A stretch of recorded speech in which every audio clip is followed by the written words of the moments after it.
Le puse a esto los menús en las tres cenas de Bernardo Rodríguez por la sencilla razón desde que me identifiqué con el cuadro, pues yo no vi una cena, yo vi tres cenas con marcadas diferencias. Voy a partir de un principio, de un enunciado general que tenemos los antropólogos de la alimentación, y es el de afirmar que comemos lo que somos, a diferencia de la frase ampliamente conocida de que somos lo que comemos. No, comemos lo que somos. Y cuando digo comemos lo que somos, me estoy refiriendo a que comemos lo que nuestro entorno cercano, nuestro entorno inmediato nos brinda, nos ofrece. Por lo menos esto tenía plena validez hasta hace más o menos unos 20 años, en donde, o a partir de cuando la globalización ya ha puesto al alcance de nosotros productos, al alcance de nuestras mesas, ingredientes con los cuales ni soñábamos que íbamos a tener. De pronto se vio a Colombia, por ejemplo, invadida de lichi, y cuando nosotros de dónde acá comiendo lichi, pero bueno, ya se consigue el lichi hasta en las droguerías, en toda parte se consigue lichi. Sin embargo, con esto de que comemos lo que somos y que nuestra comida la obtenemos principalmente del entorno inmediato, pues eso se refleja claramente en estas tres escenas, y ustedes seguramente van a estar en desacuerdo conmigo, y ojalá que así fuera, porque me encanta que la gente me contradiga. Cuando les mencione algunos productos que identifico en la cena, y seguramente me van a querer preguntar, y con base en qué puedo hacer esas afirmaciones de que en tal parte usted encontró tal producto y no lo que a mí me parece. Bueno, en principio, una de mis fuentes de investigación para todo proyecto que emprendo alrededor de la comida siempre son los cronistas. Para mí los cronistas de Indias son una fuente de primerísimo orden y de gran importancia. Estos reporteros de cuanto veían a medida que se iban desplazando, a medida que iban conociendo el territorio, estos reporteros, si bien es cierto en algunos casos exageran, como Fray Juan de Santa Gertrudis, por ejemplo, cuando dice haber encontrado aguacates en el Huila de una arroba, cosa pues que es inconmensurable, eso definitivamente no puede ser cierto. Pero si bien es cierto, muchas veces los cronistas exageran en sus apreciaciones para una o para otro lado, pues la verdad es que leyéndolos con la suficiente reserva y con la suficiente criticidad se pueden encontrar en ellos cosas, informaciones muy valiosas. Después de los cronistas, una fuente de mucha importancia para mí se llama Víctor Manuel Patiño. Creo que el científico, el botánico más importante después de Arbeláez que ha dado Colombia, un gran investigador, un científico imparable. Este hombre ni siquiera llegó a casarse por dedicar su vida, básicamente fue a la investigación. No creo que haya un colombiano, no creo que ningún historiador en Colombia haya conocido el archivo de Indias en Sevilla o los archivos del Congreso de los Estados Unidos o el archivo de Quito mejor que lo que los conoció Víctor Manuel Patiño. Cuando uno lee 20 volúmenes de su obra basada en archivos que son la historia de la cultura material en la América equinoccial, que son 15 volúmenes, y lee los 4 volúmenes de plantas cultivadas y animales útiles en Colombia, en la América equinoccial, leyendo esos 19 volúmenes o consultándolos, uno se da cuenta que el acervo documental de Víctor Manuel Patiño es una cosa impresionante. Patiño le referencia a uno la flora de la América equinoccial desde el arribo de Colón, desde el momento mismo en que Colón pisa el continente, ya Patiño le está diciendo a usted, estos 4, estos 5, estos 6 cronistas dan cuenta de lo que hizo Colón. Y de ahí para allá, cuánta planta, cuánto animal quiera usted conocer en relación con el continente, usted lo va a encontrar en Patiño. Pero sobre todo, muy valioso el número de cronistas y la cantidad de referencias a cronistas que ustedes encuentran en la obra de él.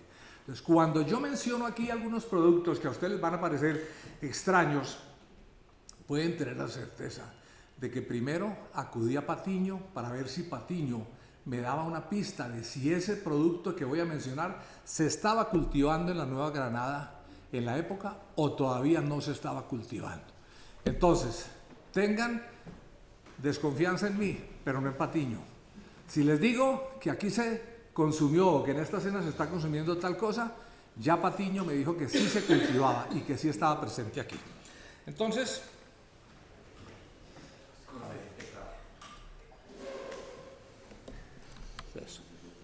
bueno, la primera cena pues es la de San Francisco de Asís, y lo primero que encontramos o que se destaca en la cena de él es esa bandeja con frutas. Y en esa bandeja con frutas vamos a apreciar nosotros las brevas caladas que están aquí, también conocidas como higos. Vamos a encontrar manzanas, peras y fresas. Creo que no son difíciles de distinguir, las fresas, aquí las peras, las manzanas. Estoy muy a disgusto con el señor pintor, con el señor Bernardo, porque le pone mucho énfasis a las caritas de los personajes, pero a la comida, la verdad, el tipo no le puso muchas ganas cuando se trató de pintarla. La pintó con desgano, la pintó con desdén, la pintó con, casi que diría con desatino. Las manzanas me las pone muy pequeñas, las peras igual me las pone demasiado pequeñas, las fresas, si se quiere, me las pone muy grandes en relación, por ejemplo, con el tamaño de las peras y así por el estilo. No le veo mucho énfasis en el detalle en ese sentido, pero por supuesto, pues la información de todas maneras se puede obtener. Entonces, lo primero que se destaca en esta o lo primero que destaco en esta cena, no sé por qué me cuesta trabajo encontrar el señalador. El solecito. Pero sí, es que así. Entonces, esta primera bandeja, la bandeja con frutas. Acto seguido, encontramos la segunda bandeja. Tiene 3 pescados, 3 ajíes dulces y 5 dientes de ajo hervido. Me podrían decir que tal vez esto no sean ajos. A otra cosa no se me parecen. Allium cepa, indiscutiblemente. El ají dulce. El ají dulce no es, aquí no estamos hablando del cápsico, no estamos hablando de este que es rico en capsicina, estamos hablando de una variedad de ají que se produce aquí en el Cauca y que tuvo hasta no hace mucho tiempo, antes de que nos invadiera el glifosato, cuando empezaron a quemar nuestros cultivos de coca, antes de que nos invadiera el glifosato, aquí se daba mucho ají dulce, y el ají dulce era de una importancia única en un plato que es muy representativo de nuestra cocina, que es el plato de Nochebuena. El plato de Nochebuena de Popayán es un fenómeno de color y de dulce impresionante, único en el país. No hay una sola región de Colombia que tenga un plato de Nochebuena como el nuestro. Nosotros al plato de Nochebuena le ponemos alrededor de 12 frutas caladas, ¿sí? 12 frutas caladas. Me podrá decir alguien del Huila, no, pero en el Huila también lo hacemos. Me podrá decir alguien del Valle, en el Valle del Cauca también lo hacemos, sí, puede que lo hagan, pero nunca en la cantidad, en la proporción, ni con la variedad con que lo hacemos en Popayán. El plato de Nochebuena nuestro, el único color rojo que tiene, porque tiene todos los demás colores de la Navidad, pero el único color rojo que tiene se lo aporta justamente el ají dulce. Por eso la importancia que ha tenido y que tiene y que seguirá teniendo el ají dulce entre nosotros. Tristemente con el glifosato nos lo acabaron, porque esto es un arbusto muy delicado, y ahora para comer ají dulce aquí lo tenemos que traer de fuera, tenemos que procurarlo en cualquier lado, pero no lo encontramos aquí. Y tristemente el ají dulce, que era el que le daba ese color rojo hermoso al plato de Nochebuena, lo hemos venido a reemplazar por pimentón, que es un desastre. Pero bueno, entonces yo digo, esto no es ají, no es capsicum, no es ají picante. Yo lo identifico como ají dulce, como les digo, con base en la experiencia de acá. E insisto, y comemos lo que somos, comemos lo que tenemos en nuestro entorno. El entorno de estos conventos y de estos monasterios, que eran sitios de reclusión, en el mejor de los sentidos, si es que puede haber algún sentido bueno en la palabra reclusión, Pero estos reclusorios, estos monasterios y estos conventos tenían sus huertos.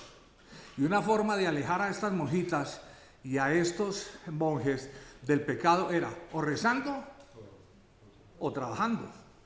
Entonces los huertos los mantenían alejados del trabajo y del pecado, y en esos huertos ellos cultivaban lo que se iban a comer, cultivaban aquello con lo que se iban a alimentar. Lo que iba del huerto al economato era lo que comían. Entonces no es extraño pues que los encontremos cultivando esos ajíes. En la misma cena de San Francisco tenemos la bandeja con pescados, y llama la atención el hecho de que una de las presentaciones del pescado es una sopa. Yo pienso que no es difícil inferir que aquí se trata de una sopa. ¿Por qué? Identificamos el pescado básicamente por la cola y un poquitico por la cabeza, que son aquí, porque repito, no es que sea muy buena el dibujo. También se identifica claramente una naranja. No es otro cítrico, no es ni una mandarina, ni es un limón. Es naranja, entre otras cosas. La naranja siempre se identifica porque el pecíolo, ese tallito pequeño con que se une al tallo del árbol, siempre lleva una parejita de hojas. Esto es muy particular de los naranjos. Entonces, esto, aunque el color no ayude mucho, indiscutiblemente es una naranja. Después tenemos otro argumento más adelante que nos va a permitir confirmar que se trata de una naranja. Hay un elemento aquí un poco extraño, y se los voy a mencionar, ténganlo presente porque se los voy a mencionar en una fotografía más adelante cuando haga referencia a esto que vemos aquí, en esta esquina. Y ustedes seguramente van a decir, este es mucho carretudo, ¿de dónde se inventó eso? Pero se los digo con base en el conocimiento del medio en el cual me estoy desenvolviendo. Bueno, también prestémosle mucha atención al pambazo. Aquí logré conseguir unos pambazos que se parecen mucho a estos de aquí. Si ustedes se dan cuenta, estos pambazos son achatados y son grandes. El tamaño más grande que se consigue de pambazo aquí en Popayán es este, pero es un pambazo achatado. ¿Qué particularidad tiene esto para que me ponga a pensar y afirmar así como tan rotundamente que se trata de pambazo y no de otra variedad de pan, que no es un panásimo, que no es otra variedad de pan, sino pambazo? La presencia en todos ellos de una serie de puntitos negros que ustedes ven, o si no, marrón oscuro. Yo quisiera que se pasen estos panes y los vayan viendo.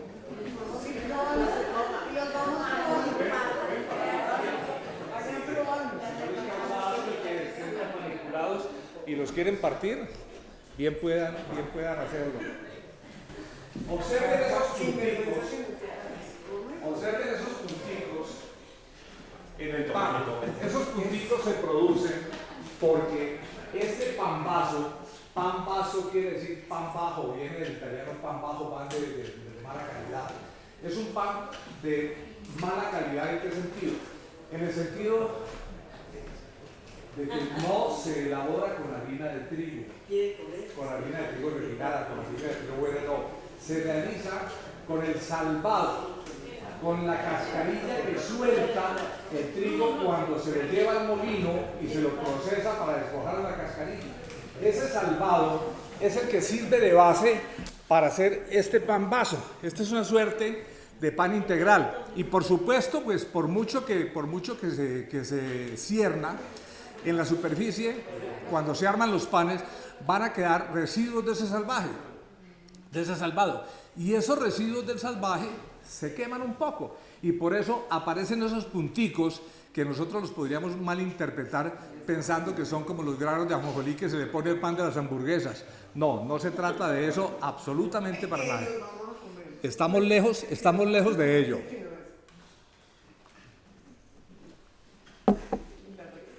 Continúo. Bueno, tenemos aquí un caldo de repollo y otras verduras. Oigan, ¿de dónde me invento el cuento de que es un caldo de repollo? Primero, dentro de lo que se cultivaba en los huertos de conventos y monasterios, las coles, los repollos, los nabos y otra planta que se las menciono un poquitico más adelante, eran cultivo común. Por supuesto, y pues para hacer un buen caldo, pues hombre, qué mejor que esto.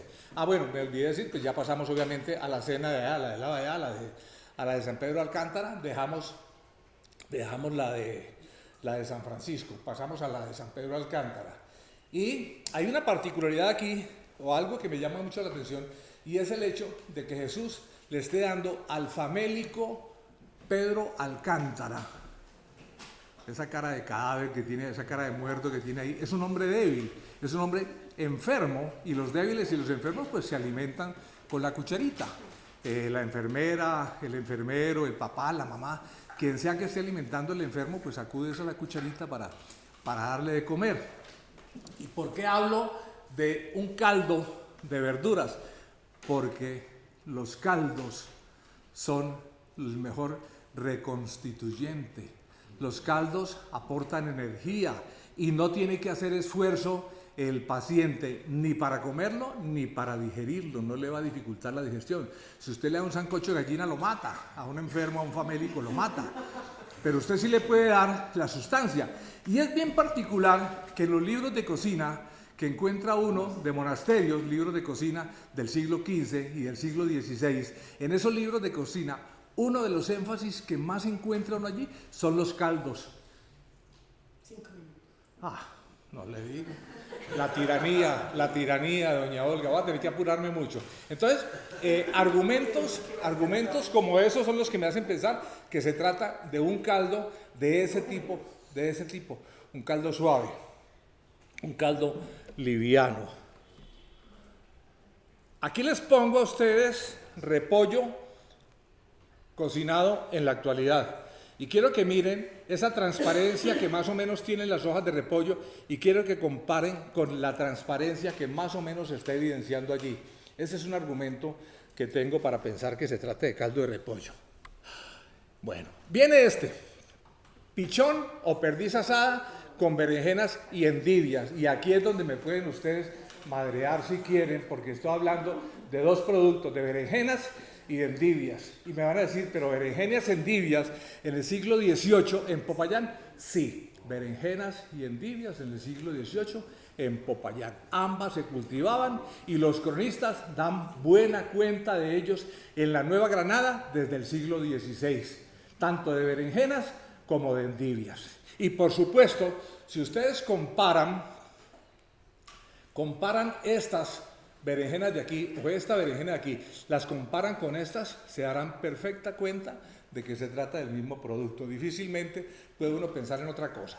Y estas estiradas, estas alargadas que vemos aquí, y que las vamos a encontrar en otras sopas, en otros potajes, en otras escenas, pues miren ustedes, estas son las endivias debidamente cocidas. Aquí las vemos en otra presentación. ¿Por qué hablo de pichones o de perdices? Primero porque la austeridad de estos, o la pretendida austeridad de estos monjes, no les permitía tener grandes animales grandes, capones o grandes cantidades de gallinas. De preferencia era el consumo del capón, el gallo o el ave pues macho, el gallo macho, que se capaba y se criaba, se castraba, y una vez castrado se lo criaba. Se decía que la carne tomaba muchísimo sabor y era de mucho consumo el capón entonces.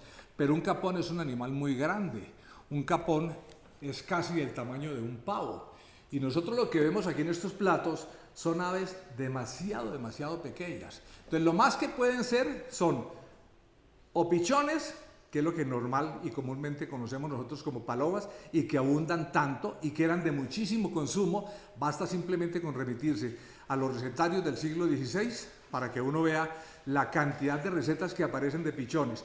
O las perdices, que abundaban tanto en el campo y particularmente en los campos cercanos en donde se cultivaba trigo. Había muchísimo perdiz, no así en el maíz, porque en el maíz no, la perdiz no tiene acceso a la mazorca de maíz, pero sí acceso a los granos de trigo o de cebada. Entonces, esto me hace pensar que o eran pichones o eran perdices. Y en la cena lo vamos a encontrar en dos presentaciones. Las vamos a encontrar enteras asadas como es el caso de esta, o las vamos a encontrar también cocidas. A propósito de las berenjenas, miren ustedes esta receta, que es una receta del año de 1767, tomada del Nuevo Arte de Cocina. Dice: después de montar las berenjenas, las cocerás con agua y sal, hechas pedazos, quitándole, cuando estén cocidas, las pondrás en una valija que no sea honda, en una vasija, perdón, que no sea honda. Si fuera día de carne, las echarás una sartenada de tocino entre magro y gordo, con fuego arriba y abajo. Les darás vueltas y cuando estén asadas, las infundirás agrio de lima y un polvo y pimienta. Más para día de pescado, les pondrás aceite con ajos fritos, machacarás los granos de pimienta y ajos y perejil y sal. Y a cada vuelta las irás rociando con un manojo de plumas. También allí son gustosas. Ustedes esta receta la pueden ver aplicada allí. Ese es el tipo de berenjena que pusieron ahí en esa preparación. Bueno, y viene aquí lo que les decía que puede ser una polémica. Esta misteriosa preparación que aparece aquí. Y estoy hablando de almejas de agua dulce. Y miran ustedes, ¿cómo así? Tenemos el río Molino, que ustedes ven aquí. Este río Molino era un río muy correntoso, un río que está aquí a 300 metros de donde estamos. Este río era un río bastante correntoso y era un río de aguas transparentes. Entre otras cosas, por ese río o a través de ese río comerciaban los indígenas o venían los indígenas desde las partes altas a traer al mercado el producto de sus huertas, de sus chagras. Ese mercado es el mismo mercado Bolívar que visitaron hoy algunas personas en la mañana. Ahí pasa ese río. Ese río era tan caudaloso que en ocasiones sus crecientes permitían que subiera hasta casi el puente del Humilladero. Hasta ahí llegaba el agua del río Molino. Este río, indiscutiblemente, era rico en almejas de agua dulce, pero también tenemos aquí muy cerca, a pocos kilómetros, el río Cauca, a 1,5 kilómetros más, el río Cauca, también muy rico en peces, muchos bagres, muchos capitanes, muchas variedades de peces, y obviamente también tenían allí esas almejas se recolectaban. ¿Y por qué pienso en esto? Porque cuando uno mira con detalle se da cuenta que algunas de estas aparecen con una pequeña liniecita medio blanca, que es la que deja ver que la almeja estaba abriéndose. Lo que pasa cuando se las cuece, que abren un poquitico la valva. Bueno, entonces ahí les dejo esa inquietud. Ustedes verán si quieren aceptar que son almejas y si no, pongan el nombre que quieran, a gusto del consumidor. Bueno, otra bandeja con frutas, presenta manzanas, uvas y peras. Va a tener que hacerle a mí un poquitico más, que es la que está recibiendo San Pedro Alcántara. Entre otras cosas, de las 3 cenas, la más abundante, la más gustosa, es la de San Pedro Alcántara, justamente el que menos puede comer y fue el que más comida le dieron. Bueno, aquí tenemos un caldo de pichones. Otro caldo de pichones, esos parecen cerezas marrasquino, confirmado, dice Víctor Manuel Patiño, que en efecto las cerezas abundaban, y en relación con las fresas, habla de que había una fresa norteamericana, una fresa de Estados Unidos, no recuerdo el nombre científico, termina en virginiana, pero no me acuerdo la primera parte del nombre cuál es, pero una fresa nuestra, a diferencia, que con muy poca diferencia frente a la fresa avenida de Europa. Aquí tenemos brevas, duraznos, peras y naranjas. Ahí les pongo un durazno para que referencien los que aparecen en la imagen. Bien, aquí tenemos en la cena de Jesús fresas o frutillas, sandía, caldo de endivias con ají dulce. Aquí se identifican mucho más fácil las endivias. Aquí se las puede identificar con muchísima más facilidad. También tiene ají dulce. Caldo de pichón o perdiz con endivias, con cereza. Cada comensal, en la cena de Jesús, cada comensal tiene enfrente un plato con pichones. Ahí se alcanza a apreciar el ala del pichón. Se alcanza a apreciar el detalle del pan vaso, lo que les decía de los punticos aquellos que no son otra cosa que salvado quemado.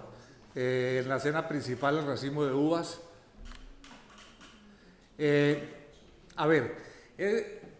En docenas es probable que el vino hubiera sido un generoso de Málaga en boga en la época o un dulzón moscatel que bien pudo haber sido elaborado en un convento o monasterio local. San Francisco no tiene vino en su mesa. Yo no sé, nunca podré saberlo, si esto contiene agua o vino, porque igual pudo haber cumplido cualquiera de las dos funciones, pero la única evidencia de vino que aparece bien clara es la del vino que le sirven al que tampoco puede tomar. Y la de acá. ¿Cuál?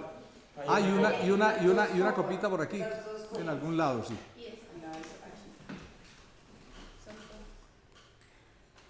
Al lado de las uvas, justamente. Sí, dos copitas pequeñas.